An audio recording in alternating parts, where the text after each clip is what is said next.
bir podshoning qo'liga o'g'ri tushibdi. O'g'ri chet mamlakatlik o'g'ri ekan. Podsho tilini tushunmas ekan. Dorri tagiga olib kelibdi. Endi o'g'ri ham bo'lganicha bo'ldi deb podshoni rosa so'kibdi. Dorri tagida. Podsho endi uning tilini tushunmaydi. Nemischalab so'kyaptimi, nima tilda so'kyapti? Vaziri bilarkan nima deyapti desa, rahim qilsin shohim, men bir chet mamlakatdan kelgan o'g'ri edim, bilmay musofirchilikda o'g'irlik qilib qo'ydim deyapti. Qalbi erib tursa, ikkinchi vazir aytibdiki, nima unda deysiz? Shohim sizni so'kyapti, haqorat, ol kallasini deyapti. Kallasi olinib ketibdi. Shunda podsho rost gapirgan vazirga aytgan ekan.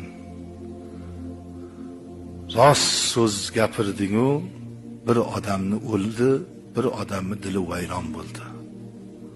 Buni yolg'oni bir odamni qutqazib, bir odamni ko'ynini xursand qilyotdi deb o'tgan ekan.